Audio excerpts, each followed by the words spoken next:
자, 오늘 하나님이 주신 말씀 보겠습니다. 오늘 말씀은 빌립보서입니다. 빌립보서. 이 빌립보서는 빌립보에 있는 교회, 빌립보 교회에 바울이 그 성도들에게 보내는 편지예요. 옥중서신입니다. 옥중서신은 이 바울이 감옥에서 쓴 편지라는 뜻이에요. 자, 그래서 우리는 신약표에서 봐야 됩니다. 신약표. 우리 교회는 구약표와 신약표를 배우거든요. 그래서 제자훈련 때 배우게 되는데 곧 새가족반 그 E2B 스타팅 클래스가 이제 곧 시작될 겁니다. 그때 또 이 새가족반에서 이거 배우게 됩니다. 자, 이 빌립보서는 어디 있죠? 이 6단계가 있어. 예수, 전화, 전도 이렇게 외우면 되는데 이 6개 시대 중에서 여기 있습니다. 빌립보서. 화재 사건, 로마의 대화재 사건이 일어난 이때 있어요. 그런데 빌립보서가 AD 50년경에 이게 쓰였다 이렇게 되어 있거든요. 화재 사건은 64년에 일어났습니다. 그래서 화재 사건 이전에 쓰여진 그러한 성경입니다. 자, 오늘 이 빌립보서 2장을 보면 이 바울이 옥중에서 편지를 쫙 빌립보 성도들에게 쓰는데 내용을 보면 감사와 또 이렇게 되게 감사한 표현, 격려의 표현이 많이 들어가 있어요. 그 이유가 뭐냐면 이 빌립보 교회의 성도들이 이 바울 선교에 재정적으로 기도로 굉장히 후원을 많이 했습니다. 그러니까 얼마나 감사하겠습니까? 이 바울이요. 지금 저희도 선교사님들에게 매월 이렇게 후원을 하고 있는데 그분들이 재정적으로 받으시면 저한테 감사 문자를 보내시거든요. 그런데 그 문자에도 고마움이 막 묻어져 있어요. 그래서 저희가 다른 건 줄여도 절대 그 선교 후원은 안 줄입니다. 저희가 늘리면 늘렸지. 그렇게 하고 있는데, 자, 이 바울이 감사 편지와 함께 정말 신앙적으로 중요한 충고를 담아서 오늘 편지를 보낸 겁니다. 오늘 2장 12절과 13절이 이 빌립보서를 관통하는 그러한 핵심적인 내용인데요. 한번 같이 읽어보도록 하겠습니다. 같이 읽겠습니다. 시작. 그러므로 나의 사랑하는 자들아, 너희가 나 있을 때뿐 아니라 더욱 지금 나 없을 때에도 항상 복종하여 두렵고 떨림으로 너희 구원을 이루라. 너희 안에서 행하시는 이는 하나님이시니 자기의 기쁘신 뜻을 위하여 너희에게 소원을 두고 행하게 하시나니. 아멘. 오늘 이 말씀을 중심으로 두렵고 떨림으로 구원을 이루라는 제목으로 하나님 말씀 증거하도록 하겠습니다. 자, 우리가 지난 1월에 복음에 대해서 같이 나눴습니다. 복음이 무엇인지에 대해서 4주 내내 나눴고요. 이제 2월 들어서 우리가 믿음에 대해서 나누고 있어요. 그래서 지난 시간에 우리가 믿음은 바라는 것의 실상이다를 나눴습니다. 믿음은 뭐였습니까? 단순히 믿는 것을 넘어서 뭐죠? 나를 맡기는 신뢰다 하는 것을 우리가 했었고, 바라는 것은 이건 내가 바라는 것이 아니라 하나님이 바라는 뜻, 그 안에서 내가 소망을 이룬다는 것을 했었고, 또 실상이라는 것은 보이지는 않지만 영적 세계에 실제로 존재하는 실제다라는 것. 그래서 이 믿음이라고 하는 것은 보이지 않는 실제를 신뢰하는 것이다라는 것을 함께 나눴습니다. 지난 시간에. 처음 듣는 것처럼 이렇게 여러분 표정을 짓고 계신데, 자, 오늘도 역시 믿음에 대한 그런 내용입니다. 우리가 믿음이 정확하게 어떤 것인지를 알아야 성장할 수 있다고, 제대로 믿을 수 있다고 했습니다. 자, 오늘 내용이요, 많은 크리스찬 분들이 헷갈려하는 내용이에요. 그리고 성도들이 다 안다고 생각을 했는지 어디에서도 이것을 명확하게 이렇게 똑부러지게 설명해 주는 곳이 많이 없는 그러한 내용이에요. 그래서 차근차근 한번 잘 풀어가 보도록 하겠습니다. 오늘 핵심은 이 제목처럼 두렵고 떨림으로 구원을 이루라, 이게 핵심이에요. 자, 여러분 이거 딱 들으면 어떤 생각 나십니까? 두렵고 떨림으로 구원을 이루라, 이러면 네가 구원을 받았는지 안 받았는지 항상 두렵고 떨면서 살아라, 이렇게 들리시죠? 그렇게 많은 사람들이 알고 있습니다. 그리고 이 원문을 모르면 누구나 그렇게 생각하고 또 심지어 그렇게 가르치기까지 합니다. 여러분 그 뜻이 진짜 그 뜻이라면 많이 피곤할 것 같지 않습니까? 그죠? 평생 두려워하고 떨면서 살아야 돼요. 근데 이상하잖아요. 하나님은 담대하고 자유하라고 하셨는데, 하나님은 평안을 주신다고 하셨는데 평생을 두렵고 떨면서 나 구원 받았어? 이러면서 살면 이거 많이 힘들 것 같지 않습니까? 자, 오늘 그래서 정확하게 이 말씀에 의미하는 것이 뭔지를 알 필요가 있습니다. 아니면 구원과 이 믿음을 헷갈릴 수 있어요. 자, 여기서 이 말씀에서 두렵다, 떨린다, 너희 구원, 이 단어들은 여러분들이 그냥 아시는 그 단어 맞습니다. 그 뜻이 맞아요. 그래서 굳이 설명할 필요가 없어요. 그런데 여기서 중요한 것은 뭐냐면 이루라 하는 이 뜻입니다. 이루라. 이 이루라는 뜻은요, 헬라어로 카테르 가제스테라는 단어가 쓰였어요. 그런데 이것은 만들어내다, 끝까지 이루어내다 라는 뜻을 가집니다. 자, 결론부터 말씀을 드릴게요. 결론은 이 말씀의 뜻은 우리가 생각하는 그러한 구원의 유무를 생각하는 그런 뜻이 아닙니다. 이 뜻은요, 이미 구원을 받은 성도들에게 너희들 구원 받았으니까 실제로 구원받은 성도답게 실제 삶에서 드러내면서 살아라 라고 말씀하시는 권면이에요. 자, 무엇을 보면 확실하게 알 수 있냐면 이 다음 절을 보면 그 뜻이 분명해집니다. 여기 보시면 너희 안에 행하시는 이는 하나님이시니 이렇게 되어 있습니다. 이것은 뭐냐면 이미 우리 안에서 하나님이 행하셨다는 뜻이에요. 이미 행하셔서 구원을 선물로 받았다는 뜻입니다. 이게요. 자, 그러면서 밑에 뭡니까? 그러시면서 자기의 기쁘신 뜻을 위하여 너희에게 소원을 두고 행하게 하시나니. 여러분, 이 말씀이 정말 중요한 말씀입니다. 특히 초신자분들이나 또는 신앙생활에 약간의 두려움을 가지고 계신 분들 잘 들으셔야 됩니다. 이것은 자기의 기쁘신 뜻을 위하여, 이건 뭐냐면 하나님이 기뻐하시는 이 뜻대로, 하나님의 기뻐하시는 선한 방향대로라는 뜻이고요. 자, 그리고 소원을 두고 행하게 하시나니, 이 뜻은 헬라어로 델레인이라는 단어가 쓰였는데 이 구절은 이렇게 해석해야 됩니다. 이 말씀은 하기 싫은 것 순종해 이렇게 이야기하지 않으시고 어떻게 해요? 순종하고 싶어지는 마음을 먼저 주시겠다는 뜻이에요. 이 구절은요. 자, 언제가 제가 여러분 이런 말씀 드린 적이 있죠. 초신자분들 하나님 오해하지 말라고요. 겁먹지 말라고요. 왜요? 신앙생활하면서 저도 그랬고, 야, 이거 신앙생활 이거 깊이 담궈야 돼? 막 이런 생각합니다. 왜요? 이거 나중에 내가 하고 싶은 거 다 못하게 되는 거 아니야? 막 이런 생각 들어요. 그리고 하나님이 막 억지로 시킬 것 같고, 이 구절이 그 구절이에요. 하기 싫은 것 시키는 게 아니고 하고 싶은 마음이 들게 해서 하게끔 만든다라고 하는 게 이 구절입니다. 여러분, 이 구절을 직역하면 이런 겁니다. 너희가 하나님을 찾고 하나님 죄를 싫어하고 또 거룩함을 사모하게 되는 그 마음 그 자체가 이미 하나님이 너 안에서 일하고 계시다는 증거다. 뭐예요? 구원을 얻은 상태다라고 말씀을 하고 계시는 거예요. 자, 이 뜻이, 이 구절이 어떤 뜻이라는 게 이해가 됐다면 이제 질문이 하나 더 생깁니다. 어떤 질문이 생깁니까? 아니, 구원 받았으면 다 끝이지 왜 자꾸 이걸 세상에 막 자꾸 드러내고 살라고 하시는가? 예, 이런 질문이 생겨요.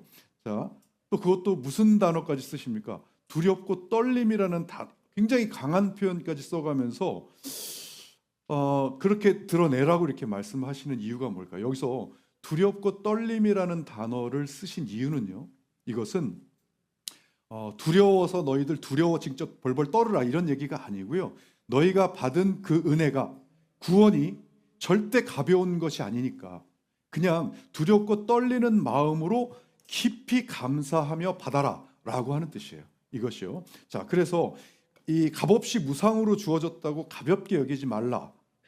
은혜를 감사하며 살아라. 여러분, 이 세상을 창조하신 하나님께서 자신의 생명을 던지고 그 핏값으로 우리에게 이 구원을 주셨거든요. 예, 그러니까 그 무감각하게 생각하지 말라는 뜻이에요. 자, 여기서 이 타이밍에서 자신에게 한번 물어보는 겁니다. 정말 밖으로 얘기 안 하셔도 됩니다. 스스로에게 한번 물어보시는 겁니다. 과연 내가 정말 우리 예수님이 나를 위해서 십자가에 못 박혀 돌아가시고 나의 죄를 사해 주셨다는 그게 복음인데, 그것을 내가 정말 어느 정도 감사하고 있는지, 내가 어느 정도 감사하게 생각하고 있는지를 스스로에게 진짜 물어보는 겁니다. 정말 막 그것만 생각하면 눈물이 날 정도로 감사하고 있는지, 아니면 그냥 좀 감사한 것 같네 이 정도인지, 아니면 별 아무 생각이 없는지 스스로에게 물어보시면 됩니다. 충분히 이해합니다. 막 지금 막 눈물이 나지 않으시더라도 다 과정 중에 있습니다. 과정 중에 있다. 그런데 감사함을 받았는데 감사함을 모를 때 우리가 쓰는 단어가 있어요. 이 사람이 분명히 감사를 받았거든요. 근데 이 감사함을 몰라. 이럴 때 쓰는 네 글자가 있는데 혹시 아십니까? 배은 망덕. 이 네 글자를 쓰거든요. 네, 괜찮습니다. 우리 다 그런 존재입니다. 뭐 자책하실 필요 없습니다. 이 신앙생활의 여정이라는 게요, 이 네 글자를 지워가는 과정인 것 같아요. 여러분 몇 글자나 지우셨습니까? 저도 지금 지워가고 있는 과정입니다. 이 배은망덕이라는 처음에 네 글자가 뚜렷했거든요. 근데 서서히 지금 지워가는 과정이 있습니다. 자, 여러분 정말 우리가 이 하나님을 믿고 이 자리에 있는 거 정말 감사해야 됩니다.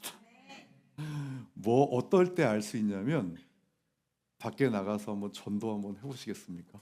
내 주위에 있는 사람들에게 이 복음을, 하나님을 한번 전해보세요. 그러면 내가 하나님을 지금 믿고 있는 이 마음이 얼마나 기적적인 마음인지를 아실 수 있습니다. 안 믿으려고 합니다. 믿어지지 않는데요. 믿어지지 않는데 어떻게 믿냐는 거예요. 이해됩니다. 47년을 제가 그랬거든요. 47년을. 자, 주님 감사합니다. 자, 이 말씀의 뜻을 여러분들이 정확하게 아셨다면 제가 정리하면서 이 믿음의 단계를 명확하게 구분지어 보겠습니다. 제가 언젠가 한번 보여드렸던 이 표인데요. 이게 믿음 형성의 5단계 표예요. 이게 믿음이 형성되는 순서입니다. 시작은 어떤 통로가 되든지 복음의 정보를 듣게 되는 단계. 뭐예요? 정보 접촉의 단계예요. 복음이 접촉되는 단계예요. 그리고 그것이 내 머릿속으로 이해가 되면서, 무엇인지가 인지가 되면서 어떻게 돼요? 그것을 이해의 단계라고 하거든요. 이해의 단계. 이해되지 않으면 그 다음이 안 됩니다. 그 다음이 뭐예요? 동의가 안 됩니다. 무슨 뜻인지를 모르는데 어떻게 동의를 합니까? 그렇죠? 그래서 복음을 전할 때는 여러분 최대한 쉽게 그들의 눈높이에 맞춰서 전해야 돼요. 왜? 이해를 시켜야 돼요. 이해가 안 되면 동의가 안 됩니다. 그래서 동의까지 넘어가면, 이해가 돼서 동의까지 넘어가면, 그렇다고 해서 동의가 된다고 해서 구원을 받은 상태는 아닙니다. 왜요? 왜 그럴까요? 동의까지 됐는데 왜 구원이 안 됩니까? 귀신들도 하나님을 믿고 동의하고 무서워합니다. 야고보서 2장 19절. 내가 하나님은 한 분이신 줄 믿느냐? 잘하는도다. 귀신들도 믿고 떠느니라. 여러분, 귀신들도 동의하고 믿습니다. 귀신들 믿음 좋아요. 좋습니다. 그래서 우리가 지난 시간에 했었죠. 일반적인 믿음은 뭐죠? 신뢰하는 마음이다. 그리고 성경에서의 믿음은 신뢰하는 마음이긴 한데 어디까지 간다? 나를 맡기는. 그래서 여기서 포인트가 뭡니까? 신뢰라는 단어예요. 신뢰. 그래서 이 구원의 믿음이라고 하는 것은 여기 동의에서는 구원의 믿음이 아니라고 여기집니다. 그래서 어디까지 가야 돼요? 나를 맡기는 신뢰까지 가야 돼요. 신뢰. 그래서 이 신뢰가 뭡니까? 사전적인 단어로 굳게 믿고 의지한다. 이게 바로 신뢰예요. 그래서 구원받은 사람의 특징은 뭐냐면 의지를 하게 됩니다. 하나님께 의지를 하게 돼요. 그래서 세상에 의지하지 않고 사람에게 의지하지 않고요. 그리고 뭐예요? 술에 의지하지 않고 내 주먹에 의지하지 않고 뭐예요? 하나님께 의지하게 돼요. 그래서 이 하나님께 의지하게 되는 단계가 신뢰의 단계. 여기까지 넘어오면 여기까지를 구원을 받은 단계다. 이렇게 얘기하는 거예요. 구원을 받은 단계다. 그것을 우리는 뭐라고 얘기하냐면 믿음이다. 이렇게 얘기해요. 믿음. 그러면 그 믿음을 가지고 무엇을 받습니까? 구원을 받습니다. 오늘 예배소서 2장 8절. 너희는 그 은혜에 의하여 믿음으로 말미암아 구원을 받았으니 이것은 너희에게서 난 것이 아니요 하나님의 선물이라. 아멘. 또 로마서 10장 9절, 내가 만일 내 입으로 예수를 주로 시인하며 또 하나님께서 그를 죽은 자 가운데서 살리신 것을 내 마음에 믿으면 구원을 받으리라. 아멘. 여기서 내 마음에 믿으면이라는 것이 단순한 사실을 동의하는 것이 아니라 주님을 의지하는 신뢰를 뜻하는 겁니다. 내 마음에 믿으면. 그래서 여러분, 우리가 이 4단계인 신뢰까지 간 것을 그러면 구원이라고 하는데, 여러분, 우리가 나눴습니다. 지난 시간에. 이 신뢰, 내가 신뢰까지 가게 된 것을 어떻게 확인할 수 있죠? 어떤 열매로 확인할 수 있습니까? 성경에 보면 9가지 성령의 열매로도 확인할 수 있지만, 크게 제가 3가지, 또 처음 듣는 표정으로 또 이렇게 보고 계시는데, 자, 3가지 뭐라 그랬습니까? 죄에 대해서 회개가 일어난다. 죄가 싫어져요. 그리고요, 이 말씀을 들으면 반응이 됩니다. 말씀이 되면. 그리고 어떻게 해요? 사랑이 느껴져요.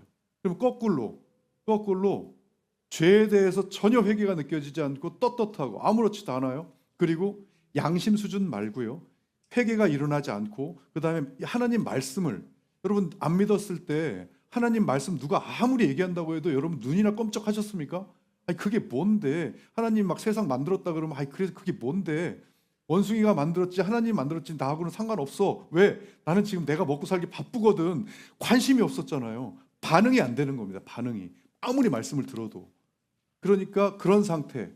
그리고 사랑, 왠지 사랑 얘기하면 막 왠지 좀 그렇잖아요. 간지럽고. 그런 단계가 구원을 안 받은 단계예요.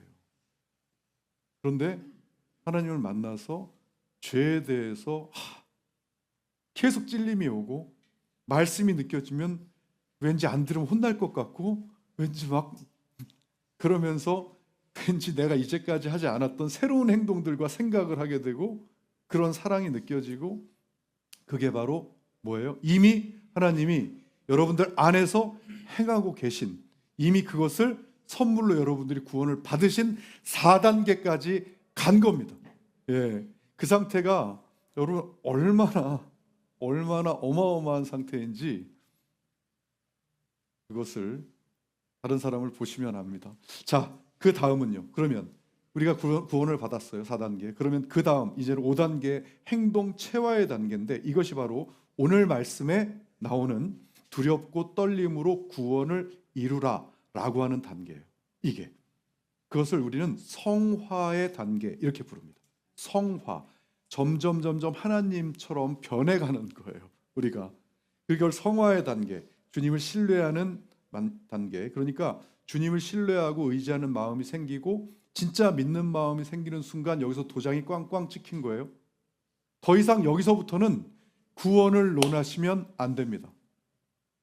왜? 여러분 배웠잖아요. 구원은 취소가 되지 않습니다. 그냥 도장 찍히면 끝입니다. 자, 그 다음부터 논해야 될 것은 구원이 아니라 이제 5단계예요. 뭐예요? 구원받은 자답게 사느냐, 아니면 받은 자답게 못 사느냐.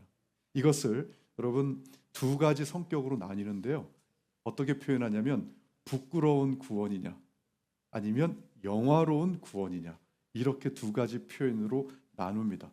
이 구원에 대해서 성경은 어떻게 말씀하고 있는지 한번 보겠습니다. 자, 고린도전서 3장에 14절에 만일 누구든지 그 위에 세운 공적이 그대로 있으면 상을 받고, 이건 무슨 구원일 것 같습니다. 상을 받는 구원이에요. 이건 영화로운 구원이에요. 이것은요. 그런데 그 다음 절에 한번 보시죠. 누구든지 그 공적이 불타면 해를 받으리니 그러나 자신은 구원을 받되 불 가운데서 받은 것 같으리라. 이건 뭐예요? 이것은 구원을 받긴 받았어요. 받았는데 구원을 받은 자처럼 제대로 살지 않아서 공적이 어떻게 된 겁니까? 다 불타 없어진 거예요. 불타버린 거예요. 그러니까 구원을 받되 불 가운데서 받은 거예요. 그러니까 위에 하늘에 가서 상급이 없어요. 다 불타버렸어요. 즉 부끄러운 구원을 말하는 거예요. 근데 여기서 이해가 안 되는 게 좀 있어요. 여기 보면 해를 받으리니, 이건 좀 이해가 안 되지 않습니까? 왜요? 나 지금 구원받아 천국에 있는데 웬 해로움? 이거는 말이 안 되잖아요. 그죠? 이것은 여러분 해롭다는 뜻이 아니고요. 헬라어로 제미오 데세타이라는 헬라어가 쓰였거든요. 이것은 막 해로움을 받다라는 뜻이 아니라 보상을 놓치다, 상실했다 이런 뜻이에요. 상실했다. 그러니까 여러분들이 상급이 이만큼 쌓였었는데 그것을 상금 받은 것, 이 구원 받은 것처럼 살지 못해서 다 불타 없어져 가지고 다 상실되었다는 뜻이에요. 이게 하늘에 가도 상급이 없어요. 자, 보상이 없는 건 하늘에 갔는데 여러분 이거 꼭 알고 신앙생활 하셔야 됩니다. 하늘 천국에서도 분명히 뭐예요? 상급의 차이가 존재한다는 뜻입니다. 여러분 이 구절뿐만 아니라 하나님이 분명하게 성경을 통해서 이것을 우리에게 알려주고 계셔요. 고린도전서 3장 8절에 보면 자, 심는 이와 물 주는 이는 한 가지이나 각각 자기가 일한 대로 자기의 상을 받으리라. 자기가 일한 대로 자기의 상을 받는다. 여기서 상을 뭐라고 쓰였냐면 헬라어로 미스도스라는 단어가 쓰였거든요. 이 헬라어가 여기는 이 상은 하나님이 주시는 상급을 의미해요. 하나님이 주시는 상급. 또 마태복음에서는 너희를 위하여 보물을 하늘에 쌓아두라 했어요. 하늘에 쌓아두라. 여기서 보물도 데사우로스라고 하는 단어가 쓰였는데 이거는 영적 보상, 하늘의 상급을 의미합니다. 그러니까 안개처럼 없어지고 썩어서 없어질 이 땅에 있는 이 땅의 돈과 재물을 쌓아주지 말고 거기에 목숨 걸지 말고 제발 하늘에 쌓으라는 말씀이세요. 왜요? 그것은 영원히 가니까. 영원히 없어지지 않고 영원히 가니까. 자, 그렇다는 건 뭡니까? 자, 이 5단계는 뭐예요? 5단계는 하늘의 상급이 분명히 존재하니까 하늘의 보물, 하늘의 상급을 쌓으려면 어떻게 해야 된다? 어떻게 해야 된다? 구원받은 자녀답게, 선물 받은 자녀답게 살아야 된다. 여러분, 그러면 자녀답게 살아가는 것이 무엇입니까? 제가 여러분 처음에 질문 던진 거예요. 여러분 지난주에 하나님과 사랑 많이 나누셨습니까? 라고 질문한 게 바로 구원받은 자녀답게 사는 겁니다. 뭐예요? 하나님과 사랑하면서 사는 거예요. 그러면 여러분 하나님과 사랑하면서 사는 방법이 뭡니까? 어떤 게 있습니까? 어려운 것 같죠? 아니요. 하나님과 사랑하는 방법이 사람끼리 사랑하는 방법과 다르지 않습니다. 여러분 다 알고 계십니다. 어떤 거예요? 여러분 다 해보셨어요. 많이 만나서 서로 간의 마음을 알아가고 또 뭐예요? 친밀하게 대화하면서 사랑하는 사이끼리 그래야 되잖아요. 친밀하게 대화하면서 뭐예요? 사랑을 만들어 가는 겁니다. 그게 사랑하는 방법이에요. 우리가 다 해봤잖아요. 그게 하나님과 똑같이 사랑하는 방법도 딱 그겁니다. 그래야 친밀감과 사랑이 싹 터서 사랑이 피어날 거 아니겠습니까? 뭐 사랑 안 해본 사람처럼 그렇게 쳐다보고 계십니까? 예. 여러분 사랑이 그냥 막 퍽하고 이렇게 오는 거 아니지 않습니까? 예, 뭐 가끔 그렇게 오는 사람도 있지만 여러분 많이 만나는 게 뭡니까? 하나님하고 많이 만나는 게 뭐예요? 하나님 안 보이시잖아요. 안 보이시는데 여러분 어떻게 만나실 겁니까? 여러분 진짜 안 보이세요? 하나님 안 보이세요? 아니요, 보입니다. 분명히 보입니다. 어떻게요? 여기 보이잖아요. 여기 보이지 않습니까? 우리가 100번 들어도 더 들어야 되는 그 말씀, 요한복음 1장 1절 말씀. 태초에 말씀이 계시니라. 말씀이 하나님과 함께 계셨고 말씀은 곧 하나님이시라. 아멘. 이 보입니다. 하나님 보입니다. 우리 눈에 보여요. 그러면 여러분 만약에 하루에 여러분들이 말씀을 100번을 외치잖아요. 그러면 내 사랑하는 그분을 100번 외치신 거예요. 여러분들이 이투비 하시면서 묵상하시잖아요. 그러면 내 사랑하는 그분을 생각하는 겁니다. 생각하셨어요. 또 내가 하루에 1시간 기도하지 않습니까? 그러면 내 사랑하는 그분과 1시간 동안 뭐 나눈 거예요? 대화 나눈 겁니다. 대화 나누셨어요. 또 내가 우리 교회, 공동체, 하나님의 일 이런 거에 시간과 에너지를 쏟잖아요. 그러면 내 사랑하는 그분을 위해서 내 에너지와 시간을 쏟은 거예요. 또 누군가에게 전도하지 않습니까? 복음을 전하잖아요. 내 사랑하는 그분을 자랑한 거예요. 이게 사랑입니다. 이게. 여러분 이미 다 해보셨고요. 다 해보셨던 거예요. 하나님과의 사랑이 다르지 않습니다. 그렇게 살아가라고 두렵고 떨리는 마음으로 그렇게 살아내라고 오늘 하나님이 말씀해주고 계시는 겁니다. 왜요? 왜 그럽니까? 그렇게 사는 것이, 그렇게 사랑하고 사는 것이 가장 행복하게끔 내가 너희를 그렇게 만들었어 라고 말씀하시는 거예요. 내가 너희를 그렇게 할 때, 사랑하고 살 때 가장 행복하고 가장 기쁨을 느끼도록 내가 너희를 만들었다고. 자, 근데 왜 안 되죠? 죄로 인해서 그것이 깨졌기 때문에 우리가 그렇게 못 사는 겁니다. 우리가 그렇게 살 수 없어요. 그러니까 세상을 한번 보세요. 이웃사랑, 사랑이 넘쳐납니까? 다른 사람 사랑하는 게 넘쳐나요? 아니요. 자기 사랑만 넘쳐나요. 아닌데요? 전도사님 아니던데요? 밖에서 안 믿는 사람도 다른 사람, 어려운 사람 막 도와가면서 그러고 살던데요? 착한 사람 많던데요? 네, 맞습니다. 저 하나님 안 믿을 때 기부 많이 했고요. 불이웃 돕기 많이 했고요. 정말 많은 사람들 도왔어요. 근데 그게 물론 그분들을 요만큼도 생각 안 한 건 아닙니다. 지금 와서 보니까 진짜 그분들을 내가 위해서 그런 게 아니고 그분들을 돕고 있는 나를, 나 이런 사람이야, 내 스스로 나 이런 사람이야 라고 하는 게 더 컸어요. 그게 뭡니까? 나를 위해 한 거죠. 이것을 우리 성경에서는 뭐라고 얘기하냐면 자기의 의라고 얘기합니다. 하나님보다 자기의 의를 더 나타내는, 자기의 자아, 하나님보다 나를 더 드러내는 그것을 성경에서는 죄라고 얘기합니다. 그거를. 좋아요. 여러분, 다른 안 믿는 사람은 이해가 됩니다. 왜요? 아직 선물 못 받았잖아요. 근데 선물 받은 선물 받은 그리스도인들이 이게 안 되는 이유는 뭘까요? 왜 하나님 사랑이 안 될까요? 신앙생활 하면서도 왜 믿음과 결단이, 마음이 잘 안 먹어지고 행동이 잘 안 되고 그럴까요? 여러 가지가 있는데 오늘 딱 두 가지만 말씀드립니다.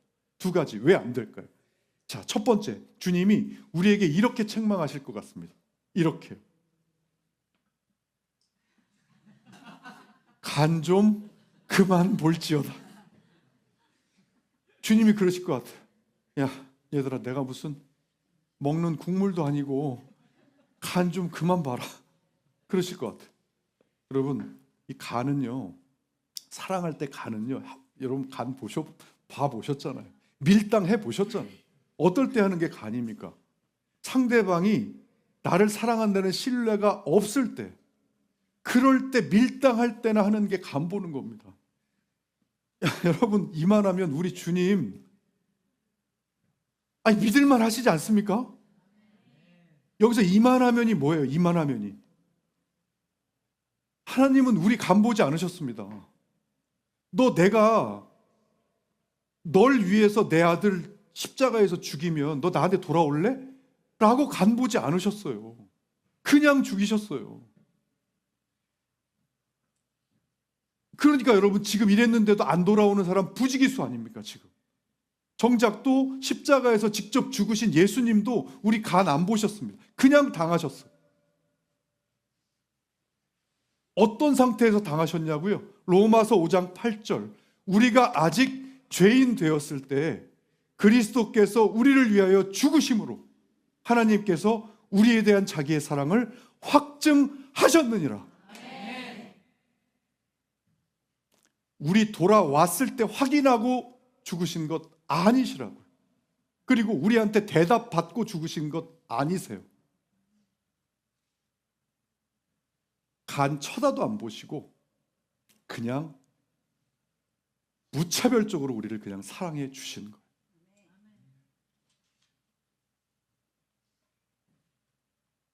간 안 보시고 이렇게 우리 하나님이 우리에게 모든 것 다 주셨으면 간 그만 보시고 밀당 그만하시고 믿어주실 만하지 않습니까? 자, 이게 첫 번째고요. 두 번째, 또 이렇게 말씀하실 것 같습니다. 이렇게, 이제 그만 발 좀 내딛지? 이렇게 하실 것 같아요. 여러분 한번 생각해 보세요. 이건 어디에 나오는 얘기냐면 여호수아 3장에 나오는 얘기입니다. 어떻게 해요? 이 이스라엘 백성들이 요단강을 만났습니다. 광야에서 40년간을 가다가 뒤에는 광야, 앞에 요단강이 딱 있어요. 돌아볼 것도 없고 건널 다리도 없습니다. 언약궤는 다 메고 있죠. 200만 명이 지금 있어요. 그때 하나님 다리 안 주셨습니다. 그리고 설명도 길게 안 하셨어요. 방법도 간단합니다. 어떻게 했습니까? 딱 한 가지였어요. 들어가. 딱 한 가지였어요. 들어가. 어떻게 됐습니까, 여러분? 자, 이렇게 됐습니다. 요단에 이르러 궤를 맨 제사장들이 제사장들의 발이 물가에 잠기자 곧 위에서부터 흘러내리던 물이 그쳤다. 아멘. 여러분 지금 혹시 믿음이 멈춰져 있다고 생각하거나 성장이 안 된다고 생각하시는 분이 계십니까? 다른 어떤 것보다 내가 발을 안 움직였기 때문에 그럴 가능성이 높습니다. 여러분 요단강은요, 이 요단강 건넌 200만 명이 다 건넜어요. 건넜는데 요단강은 믿음 좋은 사람만 걷는 강이 아닙니다. 두려웠고요, 떨렸고요, 확신에 안 찬 사람들도 많았습니다. 그런데 하나님이 발을 먼저 내디뎌라 말씀하셔서 어떻게 합니까? 내디딘 겁니다. 믿어져서 디딘 게 아니고요, 간 봐서 디딘 게 아니고요, 그냥 디드라고 해서 디딘 겁니다. 그때 물이 그쳤고 길이 열렸고 역사가 일어났습니다. 여러분 기도하고 싶어질 때까지 기다렸다가 기도하시면요, 기도 못할 수 있습니다. 그냥 무릎 꿇는 겁니다. 그러면 그때부터 기도가 시작되는 겁니다. 여러분 말씀 붙잡힐 때까지 기다리는 게 아닙니다. 말씀부터 펼치시고 말씀부터 외치시면 그 말씀이 나를 붙잡습니다. 예, 감동이 올 때까지 기다리지 마시고 발을 내디디면 감동이 옵니다. 저도요, 길지 않은 신앙생활이었는데요, 지금 매일매일 이 체험을 하고 있습니다. 아, 먼저 내딛는 게, 그냥 내딛는 게 이런 거구나. 그래서 이렇게 확신 있게 말씀드릴 수 있어요. 왜요? 사실 제가 누구보다도 많이 간 보는 놈이었습니다. 제가요. 정말 그랬어요. 다른 사람들은 저한테 신앙 좋다고 얘기했는데 천만의 말씀. 저는 저를 너무 잘 압니다. 다른 사람보다 더 빨리 간을 봤을 뿐이에요. 다른 사람 6개월 볼 거 저는 한 달 안에 간을, 다른 사람 10번, 6개월 안에 10번 볼 거 저는 한 달 안에 10번 봤을 뿐이에요. 간 본 만큼만 요거 내려도 되나? 간 보고 계산기 두들려 가면서 조금씩 했던 사람이 접니다. 그랬기 때문에 제가 간 안 보고 계산기 안 두들리고 발 내딛어 봤더니 제가 그 전에 얼마나 간을 본 놈이었는지를 깨달은 거예요. 그리고 나서 알았습니다. 이거였구나. 그걸 느끼고 나니까 왜 간을 안 보고 그냥 내딛었던 사람이 내딛으라고 이야기하는지를 알았어요. 그러니까 사람들이 이 말씀에 이렇게 목숨을 거는구나. 내딛어 보니까 하나님의 역사가 이렇게 일어나서 그러니까 사람들이 하나님 말씀에 목숨을 거는구나. 그래서 제가 이렇게 자신 있게 이야기할 수 있어요. 내딛습니다. 믿음으로 내딛고 나서 하나님이 주시는 감동과 은혜는 이래서 먼저 순종하라고 하는구나. 여러분 하나님의 역사는요, 준비된 감정 위에 임하는 것이 아니고 결단하고 행동하는 그 발걸음 위에 임합니다. 혹시 여러분 지금 어떤 요단강 앞에 서 있는지는 모르겠습니다. 그런데 그냥 간 보지 마시고 계산기 두드리지 마시고 한번 발을 내딛어 보시기 바라겠습니다. 행동해 보세요. 그러면 모 목사님이 이런 말씀을 하는데 제가 전적으로 동의합니다. 믿음의 성장은 나의 의지적인 행동이 수반될 때 비로소 이루어진다. 이렇게 말씀하는데 저는 전적으로 동의합니다. 여러분 그 의지적 행동이 발을 내딛어 보는 것, 순종해 보는 것, 발을 내딛는 자에게 길이 열릴 줄 믿습니다.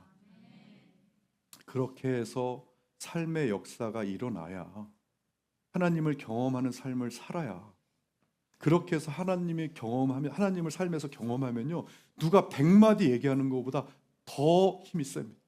내가 경험해봐야 됩니다. 그래서 그럴 때 비로소 하나님과 진짜 뜨거운 사랑을 나누실 수 있습니다. 자, 우리 여러분 구원받은 그리스도인답게, 우리 주님의 자녀답게, 또 하나님 말씀과 기도에 생명을 거는 우리 이투비 처치의 성도님들답게 신앙생활도 정말 매력 넘치게 해나가는 우리 모두가 되길 주님의 이름으로 축원합니다.